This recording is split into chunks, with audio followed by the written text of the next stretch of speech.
은혜로운 찬양 감사합니다. 기도하겠습니다.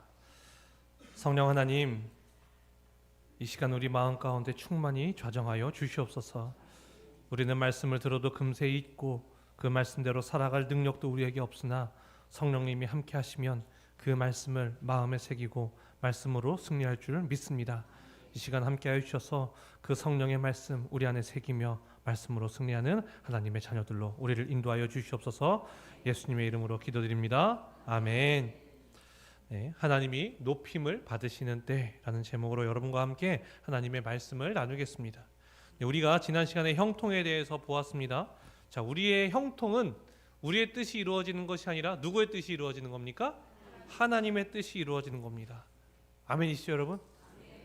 그렇게 사셨습니까? 머리로는 이해가 됐지만 이해를 넘어서 어디로 가야 돼요? 감동으로. 감동을 넘어서 어디로 가야 돼요? 삶으로 나가야 돼요. 우리의 이 고백이 삶이 되길 소망합니다. 뜻이 하늘에서 이루어진 것 같이 땅에서도 이루어지다. 하나님 한번 해보시지요가 아니라 하나님 저를 구원해 주셨으니 제가 이제 하나님의 뜻이 이 땅 가운데 제가 있는 이 곳에서 하나님의 뜻이 이루어지도록 이 베델교회 안에 그리고 우리 가정 안에 하나님의 뜻이 이루어지도록 최선을 다해 보겠습니다 라는 고백이 나와야 하는 것입니다. 믿으시죠, 여러분? 네. 그러면 요셉이 채색 옷이 벗겨지고 구덩이에 빠지고 종으로 팔려가고 그리고 억울하게 감옥에 가더라도 그것이 하나님의 형통이라고 고백할 수 있는 자가 된다라는 거예요. 왜요? 그를 통해서 이스라엘 백성들이 애굽하게 되고 그리고 애굽 사람들과 따로 사는 그 고센 지역에 살아가게 되면서 섞이지 않으면서 수많은 인구를 이루어서 나라를 이루어 가시는 하나님의 그 형통함 안에 있기 때문에 나의 형통이 아니라 하나님의 형통함이 있기 때문에 우리는 그것을 형통이라 부를 수 있는 것입니다. 그래서 지난 시간에 말씀의 끝이 어땠어요? 억울하게 어디에 갔어요? 감옥에 갔어요. 형통이에요, 아니에요? 형통입니다. 하나님의 뜻이 이루어지기.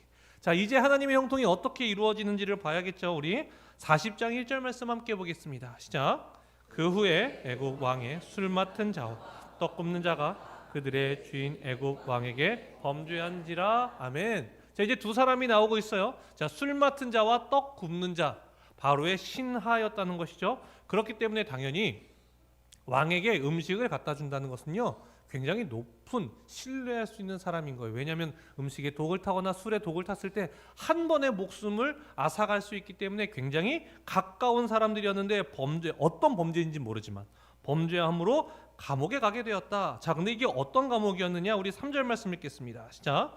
그들을 친위 대장의 집 안에 있는 옥에 가두니 곧 요셉이 갇힌 곳이라. 아멘. 자, 이제 역사가 이루어지는 것이 보이는 거예요. 자, 누가 있는 감옥이었어요? 요셉이 있는 친위대장 보디발의 집 안에 있는 옥이었다는 거예요. 근데 여기서 이상한 표현 하나가 나와요. 자, 우리 4절 말씀 함께 읽어보겠습니다. 시작. 친위대장이 요셉이 그들을 섬겼더라. 그들이 갇힌 지 여러 날이라. 아멘. 여러분, 이상한 장면이 보이세요? 보이셔야 돼요. 자, 친위대장이 누구에게? 요셉에게. 그들이 누구예요? 그 두 신하, 그쵸? 뭘 하게 했어요? 수종 들게 했어요. 자, 이 두 사람은 복직이 될 수 있는 아주 바로와 가까운 신하였잖아요. 그러면 친위대장 보디발 입장에서도 하대해야 돼요? 그래도 잘 수종 들어줘야 돼요? 잘 해줘야죠. 복직되면 또다시 만날 사람들이잖아요. 그러면 누구에게 맡겨야 돼요? 잘할 사람에게 맡겨야 되는데 누구에게 맡겼어요? 요셉에게 맡겼어요. 이게 이해가 안 가는 거예요. 근데 여러분, 이 장면을 통해서 학자들이 추측하는 것은 무엇이냐? 친위대장 보디발은 요셉이 자신의 아내를 범하지 않았다는 것을 알았다, 몰랐다? 알았다. 그러니까 아내가, 이 친위대장 보디발도 누가 무서워요? 아내가 무서워요.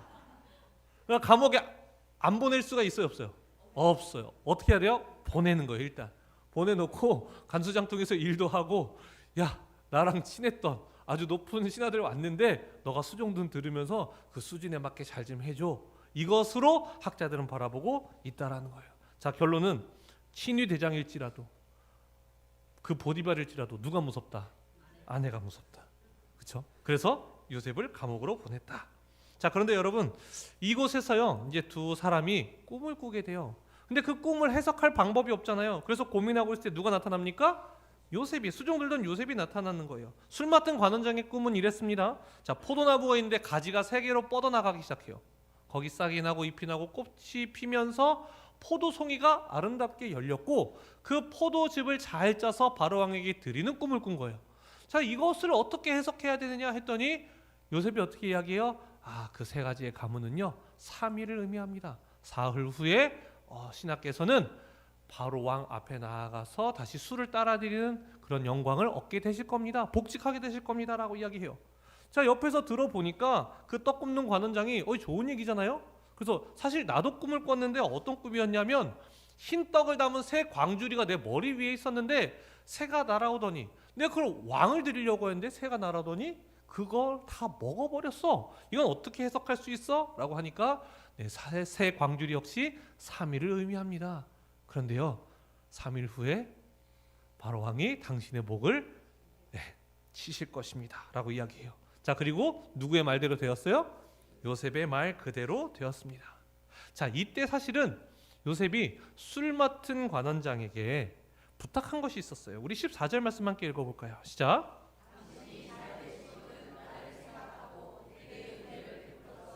내 사정을 바로에게 아뢰어 이 집에서 나를 건져주소서. 아멘.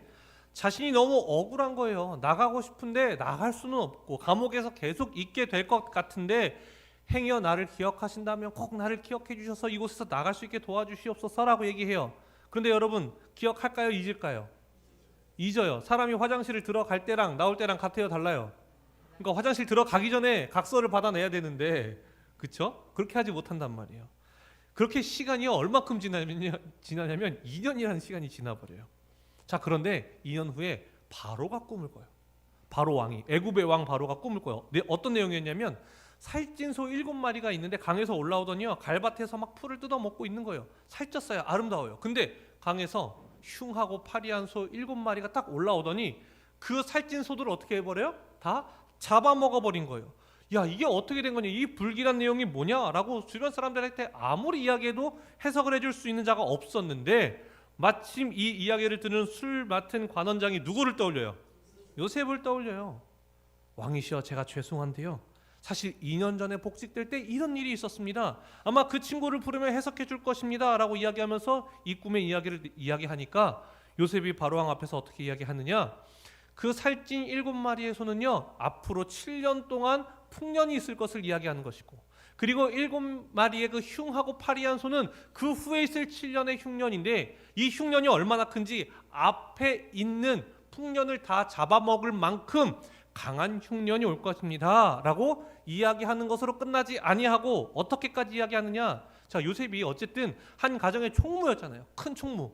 그러니까 이야기하는 것으로 끝나는 것이 아니라 대책까지 마련을 해주는 거예요. 자, 우리 41장 34절에서 35절 말씀 함께 읽겠습니다. 시작. 바로께서는 또 이같이 행하사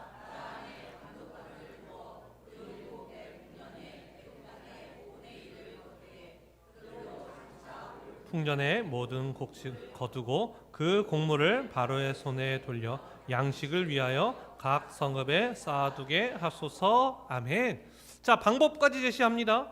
이제 풍년이 있을 때마다 5분의 1을 7년 동안 잘 가지고 계시기 바랍니다. 그래서 감독관을 두어서 성읍에 쌓아 놓으면 앞으로 더 크게 있을 그 흉년이라는 7년의 시간을 잘 이겨낼 수 있을 것입니다 라고 이야기한단 말이에요. 자, 그러니까 바로 왕은 누가 제일 믿음직스러워요?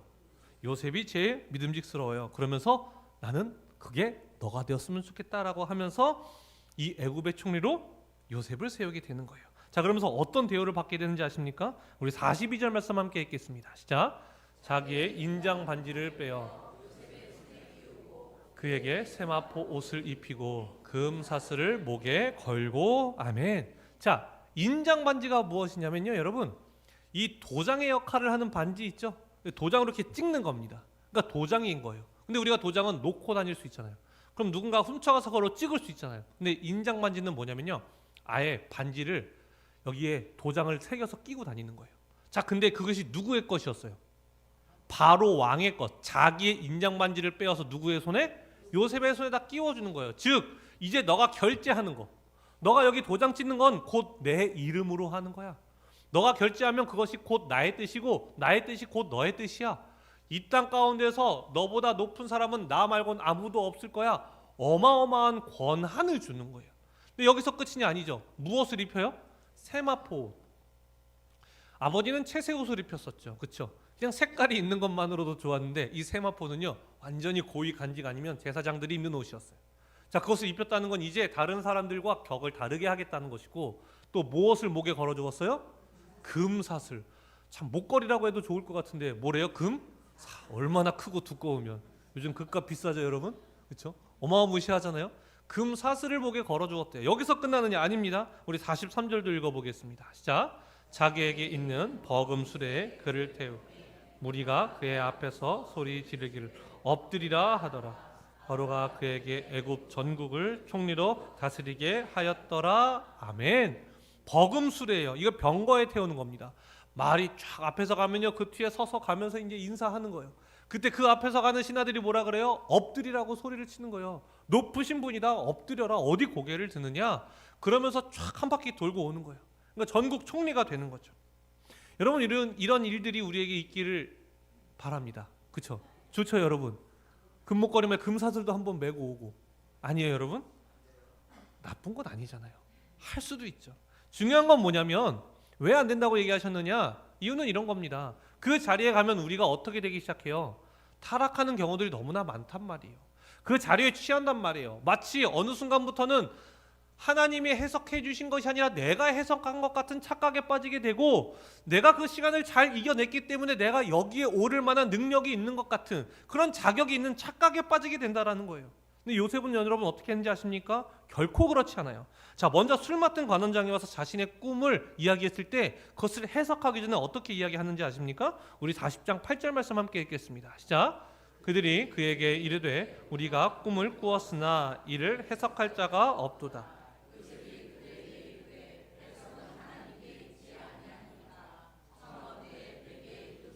아멘. 자, 여기서 말하는 것이 무엇입니까? 해석할 자가 없다고 이야기했을 때 요셉이 그들에게 제가 해석 한번 해보겠습니다 이렇게 얘기하잖아요. 해석은 누구에게 있다? 하나님께 있다. 앞으로 제가 드릴 말씀은 하나님의 말씀입니다. 그것이 이루어지면 그것은 누가 이루신 겁니까? 하나님이 이루신 겁니다. 저는 아닙니다. 하나님이 하신 겁니다 라고 고백하는 거예요. 근데 이 결이요 하나도 바뀌지가 않아요. 바로의 앞에 갔을 때도 마찬가지예요. 우리 41장 16절 말씀 읽겠습니다. 시작. 요셉이 바로에게 대답하여 이르되 내가 아니라 하나님께서 바로에게 편안한 대답을 하시리이다. 아멘. 바로 이런 삶을 우리가 살아야 된다라는 거예요. 내가 아닙니다, 하나님께서 하셨습니다 라는 고백이 우리 안에서 나와야 돼요. 하나님께서 가장 싫어하시는 죄가 뭐라고 우리가 이야기합니까? 교만이라는 이야기를 하죠.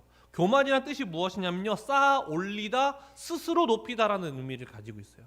하나님이 높임을 받으셔야 할 그 자리에 나를 들어 올리고 나를 높여서 마치 내가 그것을 할 수 있는 사람인 것 같은 착각에 빠지는 것. 그래서 그로부터 말미암아 나에게 주어지는 그 영광을 하나님께 돌려드리는 것이 아니라 내가 얻으며 살아가는 것이 교만이고 하나님이 기뻐하지 않으시는 거라는 거예요.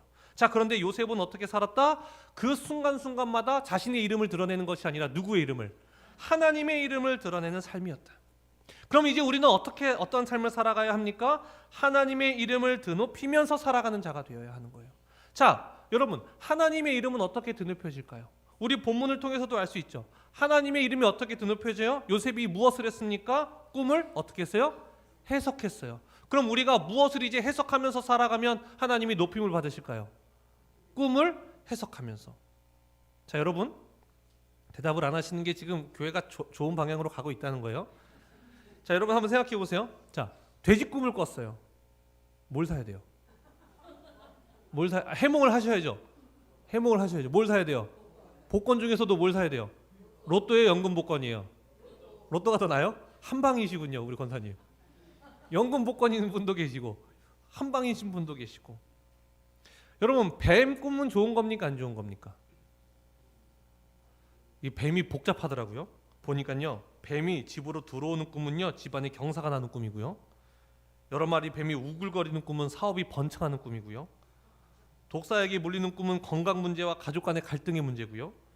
뱀이 자신의 몸을 휘감고 있는 것은 감당하기 어려운 일이 있을 때라고 하는 거예요. 여러분, 해몽을 통해서 하나님께 영광을 올려드릴 수가 있을까요? 아니라는 거예요, 여러분. 그러면 그 요셉이 했던 것이 무엇이냐? 총리가 되면 하나님께 영광이 올려드릴 수 있을까요? 자, 그리스도인이 높은 자리에 가면 그게 하나님께 영광이 될까요? 그렇죠. 될 수도 있고 안 될 수도 있는데 안 되는 경우들을 우리가 훨씬 더 많이 바라보게 됩니다. 자, 요셉이 한 것은 무엇이었는가? 이거를 잘 정의를 해야 우리가 갑자기 뱀이 들어왔을 때는 뭐가 되고 돼지 꿈을 꿨을 때는 복권, 이게 이런 방향으로 가지 않게 된다는 거예요. 여러분, 요셉이 무엇을 함을 통해서 하나님의 이름이 드높여졌는지 아십니까? 바로 불가능이 가능해지는 그 역사를 통해서 하나님의 이름이 드높여졌다라는 거예요. 자, 꿈을 해석한다. 앞에 일어날 일들을 바라보고 그 일들을 예측하고 예언할 수 있다는 것은 사람에게 속한 일이에요? 아니면 하나님께 속한 일이에요? 하나님께 속한 일이잖아요. 꿈을 해석한다는 것이 바로 그런 의미예요. 인간에게 주어지지 않은 영역을 하나님께 맡겨드리는 거예요. 하나님을 통해서 그 일이 이루어졌으면 우리의 이름이 드높아지는 것이 아니라 누구의 이름이 드높아져요? 하나님의 이름이 드높아지는 거예요. 그러니까 꿈을 해석하고 그 꿈이 이루어질 때 바로가 신하들에게 어떻게 이야기하는지 아십니까? 우리 41장 38절의 말씀 함께 읽겠습니다. 시작. 바로가 그의 신하들에게 이르되 이와 같이 하나님의 영에 감동된 사람을 우리가 어찌 찾을 수 있으리요 하고 아멘. 사람이 할 수 없는 것이었는데 사람에게는 불가능한 일이 가능해지는 것을 보면서 바로가 신하들에게 누구에 대해서 이야기하기 시작해요? 하나님의 영에 감동된 사람, 하나님을 입에 놀려놓는 거예요. 놀랍지 않습니까? 여러분, 이런 삶이 우리에게 가능해야 된다는 거예요. 불가능이 가능함을 통해서. 마찬가지로 여러분, 요셉이 총리가 되는 것은요, 사실상 불가능한 일이에요. 왜 고센 땅에서 애굽 사람들과 이스라엘 사람들이 섞이지 않았죠? 애굽 사람들이 목축업을 하는 사람들을 향해서 어떤 마음을 가지고 있었어요? 가증히 여겼어요. 그러니까 문명을 이루지 못한 덜 떨어진 사람들이라고 생각을 한 거예요. 자신들은 어때요? 이 이집트라는 나라는요, 여러분, 수천 년 어마어마한 문명을 이룬 나라인 거예요. 근데 그 문명을 이루기는커녕 저기 풀 있으면 저기 가서 그냥 양들 먹이고, 저기 풀 있으면 저기 가서 양들 먹이고, 정착할 수가 없고 문명에 발달하지 않은 사람들과 함께하고 싶어 하지 않아요. 근데 그 애굽의 총리가, 그 엎드리라고 했던 그 총리가 어디 사람이에요? 이스라엘, 그 이방인인 거예요. 이방인, 목축업을 하는 이런 사람이 어떻게 그 자리에 갈 수 있냐고요. 심지어 지금 어떤 상황 가운데 있어요? 자신이 종으로 있었던 그 주인의 아내를 범했다는 오해를 받고 감옥에 있던 사람이 한 나라의 총리가 될 수 있겠냐고요. 꿈을 해석하는 것도 마찬가지고, 애굽의 총리가 되는 것도 마찬가지고, 꿈을 해석했다 총리가 되었다가 아니라 하나님은 그 불가능을 이루어 가시면서 그 사람을 통해서 하나님의 이름이 드러나기를 원하신다라는 것을 여러분, 우리가 기억해야 되는 거예요. 여러분, 대한민국의 조선업이요, 기술력으로는요 정말 그 1위라고 이야기하고 있어요. 그렇죠?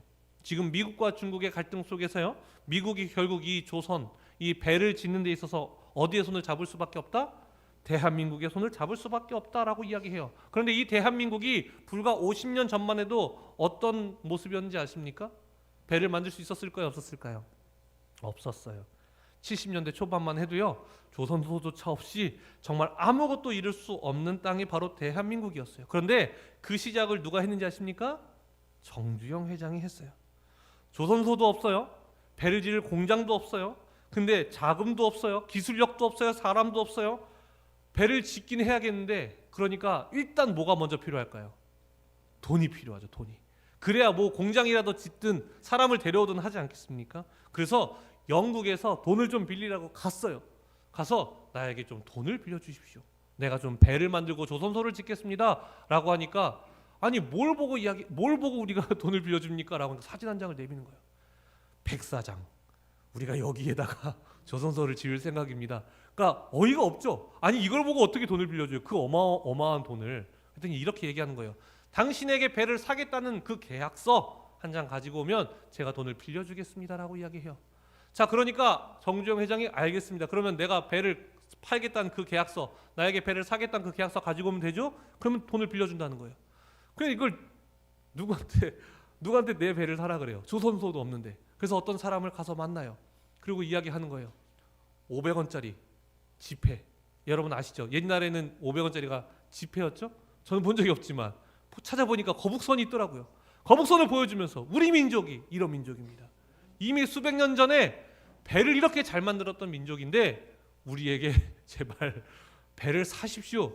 그래서 공장은 어디 있습니까? 또 한 장의 사진을, 백사장을 보여주면서 우리가 여기에다가 조선소를 지을 건데 당신 그럼 이렇게 합시다. 배를 다 지으면 그때 돈을 주십시오. 그 전에는 하나도 돈을 안 줘도 됩니다. 대신 나에게 사인만 해주십시오. 그럼 내가 이것을 가지고 가서 돈을 빌려서 배를 다 만들고 배가 다 만들어졌을 때 내가 돈을 받겠습니다. 그 사람 입장에 손해볼 게 있어요, 없어요? 없어요. 손해볼 게 없어요. 그리고 훨씬 더 다른 나라보다 싸게 만들어준다는 거예요. 잘됐다 하고 사인을 해주니까 그걸 가지고 어디로 갔어요? 영국은행으로 가서 돈을 받아서 조선소를 지으면서 옆에서 뭘 만들어요? 배를 만들었어요. 그래서 지금 전 세계 1위의 기술력을 가진 대한민국의 조선업이 되었다라고 이야기를 하는 거예요. 정주영 아멘이십니까 여러분? 정주영 회장이요 잘했던 말이 무엇인지 아십니까? 해보기나 했어? 해보기나 했어? 너 안 해봤잖아. 안 해보면서 얘기하는 거잖아. 그것을 삶으로 보여줬다고요. 그러니까 그 불가능과 같이 보였던 그 일이 가능해지는을 보면서 우리는 누구의 이름을 기억해요? 정주영이라는 세 글자의 이름을 기억하게 되는 거예요, 여러분. 여러분 그런데요, 세상에서요 지금 우리가 봤던 이 정주영 회장과 같은 이야기들은요, 우리가 들어봤을 법한 그런 이름의 대기업들은요 다 하나씩 가지고 있는 이야기들이요. 정말 확률이 너무 낮은데 일어날 수 있는 이야기들이에요. 그런데요 여러분, 정말 세상에서는요 아예 불가능한 일이 하나 있었어요. 결코 사람으로서는 할 수 없는 하나의 일이 있었어요. 그것이 무엇인지 아십니까? 바로 죄인이 의인이 되는 일이었어요. 여러분 이것은요 그 누구도 할 수 있는 일이 없어요. 누구도 할 수 없는 일이었어요. 당근은 누구나 할 수 있지만 이 끄셔야 돼요. 이제 더 이상 알람이 울리면 안 돼. 이 중요한 순간 당근은 안 돼요. 죄인이요 의인이 되는 일은요 여러분 불가능한 일이에요. 결코 인간에게 가능하지 않은 일이에요. 자 그러니까요 여러분, 예수님께서 어떻게 이야기하는지 아십니까? 우리 마태복음 19장 26절 말씀 함께 읽겠습니다. 시작. 예수께서 그들을 보시며 이르시되 사람으로서는 하나님으로서는 다 하실 수 있느니라. 아멘.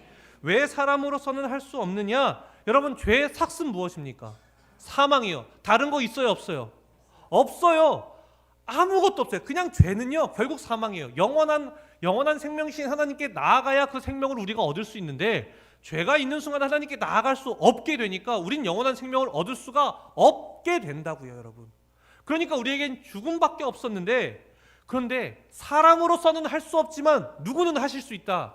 하나님은 하실 수 있다. 어떻게 하나님이 가능하게 하시느냐? 원죄를 통해서 인간뿐만 아니라 재물이 되었던 모든 동물도 죄에 빠져버렸단 말이에요. 하나님이 지으셨던 그 원래 형상으로부터 벗어났어요. 자 그런데 하나님의 그 온전한 형상을 여전히 가지고 있던 누구께서, 예수 그리스도께서 육신을 입고 이 땅에 오셔서 우리를 위해서 어디에 올라가셨어요? 십자가에 올라가셔서 보혈의 피를 흘림으로써 우리를 정결하게 하심으로 죄인이었던 자가 의인이 되는 그 유일한 사건, 그 불가능한 사건을 하나님이 우리를 통해서 이루어내셨다고요. 우리를 위해서. 여러분이 그 증거예요.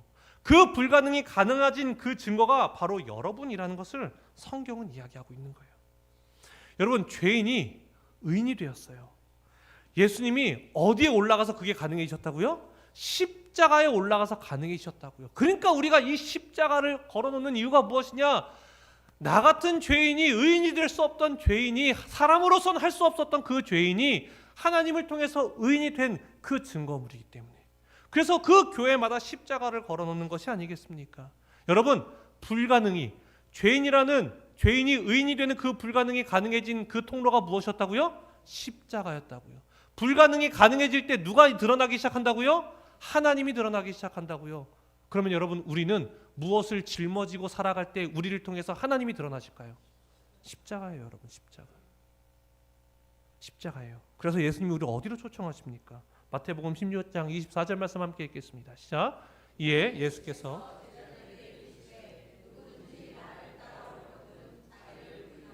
자기 십자가를 지고 나를 따를 것이니라. 아멘.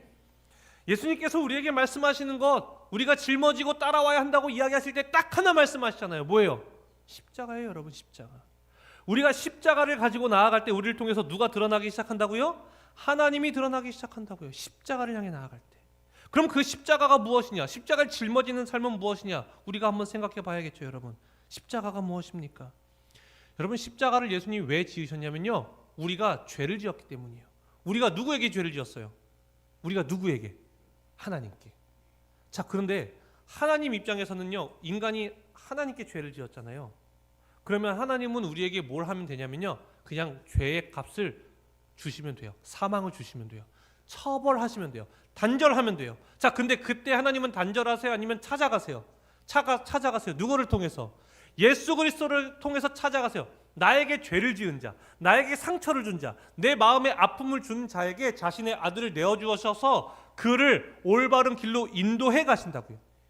자, 십자가를 짊어지고 살아가는 우리의 삶은 어떤 삶이냐면, 나에게 상처를 주고 나에게 아픔을 주고 나에게 고통을 준 자를 끊어내지 아니하고 포기하지 아니하고 그에게 나아가서 그와 함께 동행하고 그가 더 좋은 길로 갈 수 있도록 나를 내어주어서 도와주는 거예요. 쉬워요, 어려워요? 어렵죠. 그래서 여러분, 땅끝이 쉬운 거예요, 차라리. 왜요? 그 사람은 나에게 상처를 준 일이 없잖아요. 어떻게 하면 돼요? 그냥 도와주기만 하면 돼요. 정말 어려운 십자가는 무엇입니까, 여러분? 정말 어려운 것은 나에게 아픔을 주고 나에게 상처를 준 자에게 나의 것을 내어주면서 그가 더 좋은 길을 갈 수 있도록 도와주는 거예요. 여러분, 우리가 십자가라고 하면요, 그냥 단순히 다 받아주고 다 이해해주고 다 이렇게만 생각해요. 여러분, 그게 아니에요. 여러분, 십자가는. 여러분, 예수님 어떻게 하는지 아십니까? 우리 요한복음 13장 38절 말씀 읽겠습니다. 시작. 예수께서 대답하시되 내가 나를 위하여 내 목숨을 버리겠느냐? 내가 진실로 진실로 내게 이르노니 닭 울기 전에 내가 3번 나를 부인하리라. 아멘. 예수님 베드로에게 말씀하시는 것이 무엇입니까? 절망을 주시는 거예요. 너 현실이 이렇다는 걸 말씀하시는 거예요. 주저앉히려고 하십니까? 아니죠. 너 이런 상황 가운데 있을 거거든. 근데 난 너 포기 안 해. 내가 부활해서 너를 다시 찾아오겠다는 하나님의 결단과 같은 말씀이신 거예요. 정말 끊어낼 거면요, 말도 안 한다니까요. 그냥 끊어내면 돼요. 근데 예수님 어떻게 하신다고요? 다시 찾아가시잖아요. 십자가는요, 다시 찾아가는 거예요. 끊지 않는 거예요. 또 붙잡아 주는 거예요. 그게 십자가예요. 세상이 결코 할 수 없는 거. 여러분, 요즘에 TV에 보면요, 연예인들에 대한 이야기가 참 많이 나옵니다. 한 연예인은요, 한 배우는 청소년기에 지었던 중범죄로 인해서요, 바로 은퇴를 선언해 버렸어요. 다른 연예인은요, 조폭과 친하다는 사진이 또 떠돌기 시작하면서 모든 프로그램에서 하차하기 시작했고요. 또 한 연예인은요, 매니저들의 고발로 인해서요, 여러 문제들이 폭로가 되면서 하차했어요. 여론 역시 좋지 않았습니다. 그러면서 예전에 어떤 말들을 했었는지, 예전에 어떤 삶을 살았는지요, 그 이전에 감추어졌던 모든 것들을 다 끌어오기 시작해서 그 사람들을 비판하기 시작했어요. 그러면서 세상은 어떻게 해요? 그를 끊어버리는 겁니다. 그를 단절시켜버리는 거예요. 그리고 어떻게 하면 돼요? 그에 상응하는 그런 능력을 가지고 있는 사람으로 그 자리를 다시 채우는 거예요. 여러분, 그러면 되는 거예요. 그런데 여러분, 그건 세상의 방법이에요. 하나님은 어떻게 하는지 아십니까? 단절하지 않으시는 거예요.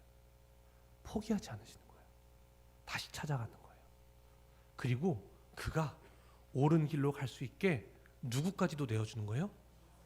내 아들까지도 내어주는 거예요. 이게 십자가예요. 여러분, 이게 얼마나 어렵습니까? 그런데요, 언제 하나님의 이름이 드높여진다고요? 우리가 무엇을 짊어질 때? 십자가를 짊어질 때. 세상이 할 수 없는 것, 결코 흉내조차 될 수 없는 것, 그것을 우리가 우리의 삶 가운데 십자가를 짊어지고 행하며 살아갈 때에 하나님의 이름이 드높여진다고요. 근데 우리 지금까지 어떻게 하나님 앞에 신앙생활하면서 살아왔습니까? 하나님, 꿈을 해석할 수 있는 능력을 허락하여 주시옵소서. 하나님, 제가 저 높은 곳에 올라가서 하나님의 영광을 올려드리겠습니다. 우리 이러면서 살아왔잖아요. 그런데 하나님이 정말 우리에게 원하시는 것은 불가능이 가능해지는 것, 세상이 결코 할 수 없는 그 불가능, 그 십자가를 짊어지고 살아가는 것이 우리를 통해 가능해질 때에 세상이 우리를 보며 하나님을 기억하게 될 것이라는 거예요. 여러분, 어렵죠? 어렵습니다. 일본 도자기 전통에요, 킨치기라는 전통이 있다고 합니다. 킨치기라는 전통이 있대요. 뭐냐면요, 도자기가 깨지잖아요. 그럼 어떻게 하면 돼요? 버리면 되죠, 그렇죠? 버리면 되잖아요. 근데 이 전통은 뭐냐면요, 깨진 도자기를 버리지 않고요, 그 틈을요, 금으로 다 메워서 다시 하나의 그릇을 만드는 거예요. 우리 사진 한번 보여주시겠습니까? 여러분, 이게 킨치기라는 일본 도자기 전통이라고 합니다. 깨어진 그릇을 금으로 메워서 하나의 그릇을 온전히 다시 만들어내는 거예요. 이 전의 그릇이 가치가 높을까요? 이 그릇이 가치가 높을까요? 왜 이 그릇이 더 가치가 높을까요? 금값 때문이 아니라 이 도자기에는요 삶이 담겨 있기 때문에 그래요. 깨어졌던 그 도자기가 다시 하나의 온전한 그릇이 된 거예요. 우리가 깨어진 도자기와 같았던 자예요. 여러분 믿으십니까?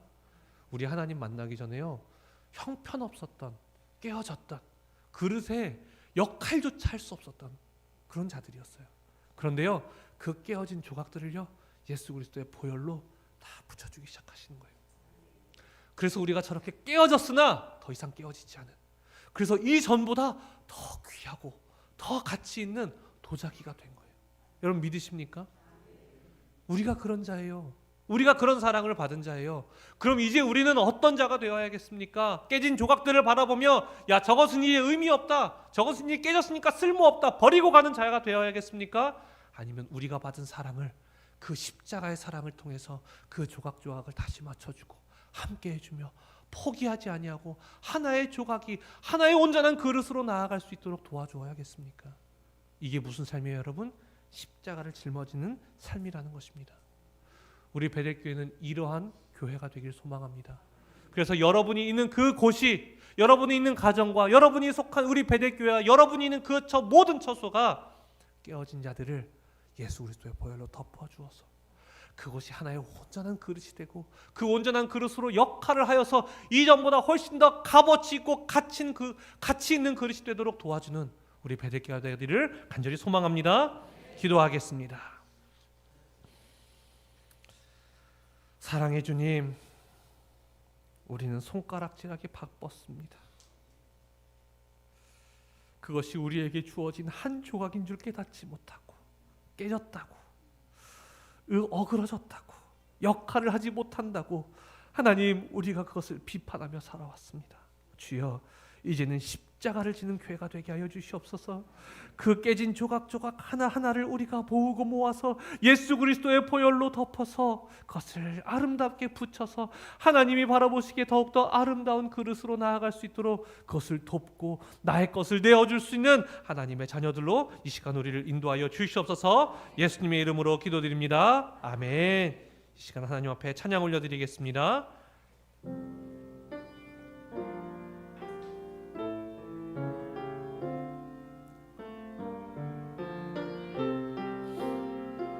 예수는 내 힘이요, 예수는 내 힘이요, 나의 기쁨 내 참 소망, 그 이름의 생명, 내 삶의 이유라. 우리 처음부터 고백합니다. 예수는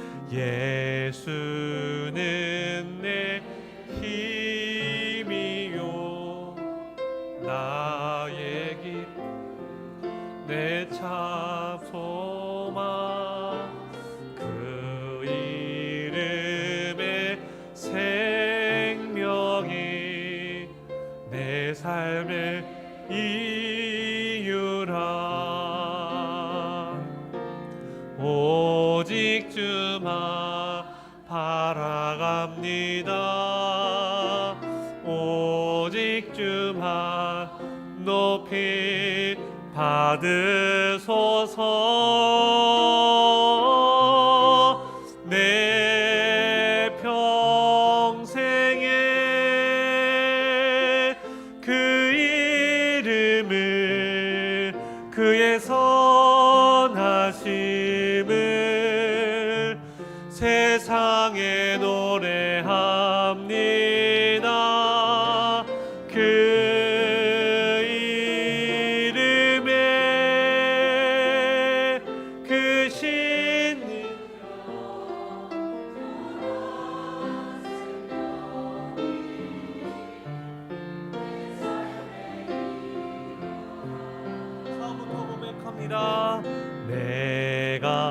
사나 죽으나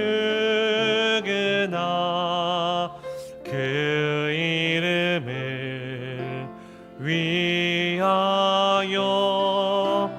내 모든 것 다 드리니 나를 받으소서.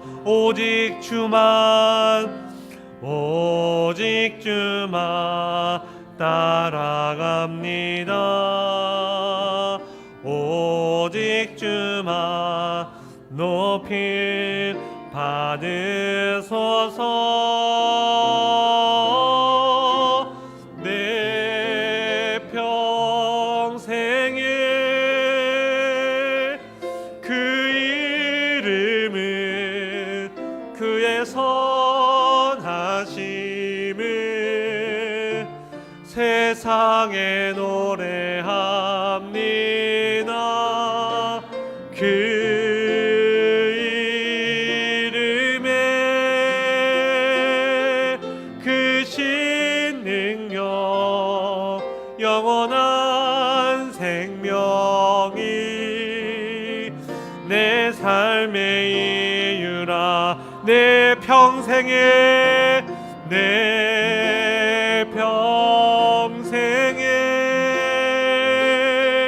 그 이름은 그의 선하심을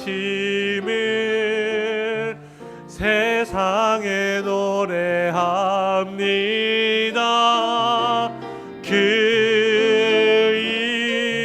이름에 그 신능력 영원한 생명이 내 삶의 이유라. 이 시간 우리가 주여 한번 외치고 통성으로 기도할 때에 하나님, 우리가 십자가의 삶을 살겠습니다. 단절하고 비판하고 끊어내는 삶이 아니라 그를 끝까지 붙잡으며 포기하시 아니하신 그 하나님의 사랑을, 십자가를 통하여서 보여주신 그 사랑을 우리의 삶을 통해서 우리가 보여드리겠다고 이 시간 결단하며 주여 한번 외치시고 통성으로 기도하겠습니다. 주여, 주님, 비판하는 것은 너무나 쉬웠습니다. 주여, 끊어내는 것은 너무나 쉬웠습니다. 그러나 그에게 나아가서 그를 붙들고 그를 온전한 길로 인도하는 것은 너무나 어려웠습니다. 주님, 이제 그 십자가의 삶을 살아가기를 원하옵나이다. 내게 아픔을 준 자일지라도, 그와 싸워서라도, 그에게 호통을 쳐서라도 끊임없이 하나님 앞에 좋은 길로 나아갈 수 있도록 포기하지 아니하고 그의 손을 붙잡으며 그와 함께 하나님을 향해 나아갈 수 있는 주님의 자녀들이 되게 하여 주시옵소서. 그 불가능했던 십자가를 통하여서 우리가 죄인이었던 우리가 의인이 되었듯이 하나님, 그 불가능을 가능케 함으로 말미암아 세상 가운데 하나님의 사랑을 전하는 자들 되게 하여 주시옵소서. 우리 베델교회 성도들이 있는 그 모든 곳이 가정과 베델교회와 있는 저소와 직장 그 모든 곳에 십자가의 사랑을 드러내는 자들이 되어서 하나님의 이름, 그 하나님이라는 귀하고도 존귀한 이름을 세상 가운데 알릴 수 있는 주님의 자녀들 되게 하여 주시옵소서. 하나님만이 힘이고 하나님만이 복입니다. 우리가 받은 그 사랑을 전하여 줄 수 있는 하나님의 자녀들이 되어서 하나님께만 영광 올려드리는 우리 하나님의 자녀들이 되도록 하나님 인도하여 주시옵소서. 사랑의 주님, 평생 동안 하나님의 선하심을 세상에 노래하는 자가 되게 하여 주시옵소서. 그래서 우리가 받은 그 사랑과 감격이 얼마나 큰 것인지 우리가 깨달았사오니 이제는 십자가를 들고 세상 가운데 나아가서 하나님의 사랑이 얼마나 귀하고 값진지를 하나님 전해줄 수 있는 주님의 자녀들 되게 하옵소서. 하나님, 우리를 이 귀한 삶으로 초청해 주셨습니다. 우리도 세상과 같이 그저 끊어내며 살아갈 수 있는 사람들이었으나 주님의 보혈로 우리를 온전한 도자기로 만들어주시는 그 은혜를 통하여서 이제는 그 삶으로 나아갈 수 있는 자가 되었습니다. 하나님, 그 은혜에 감격하여 하나님 앞에 가지고 나온 우리의 예물 주님 기뻐받아 주시옵소서. 세상을 살아가는 것이 때로는 지치기도 하고 때로는 두렵기도 하오나 우리를 끝까지 포기하지 아니하시는 그 하나님의 사랑을 바라보며 세상 가운데서 두렵고 힘든 그 순간마다 하나님을 선택하면서 살아가는 자녀들, 하나님이 우리의 주인이심을 고백하며 살아가는 하나님의 자녀들로 우리를 한 주간 인도하여 주시옵소서. 예수님의 이름으로 기도드립니다. 아멘.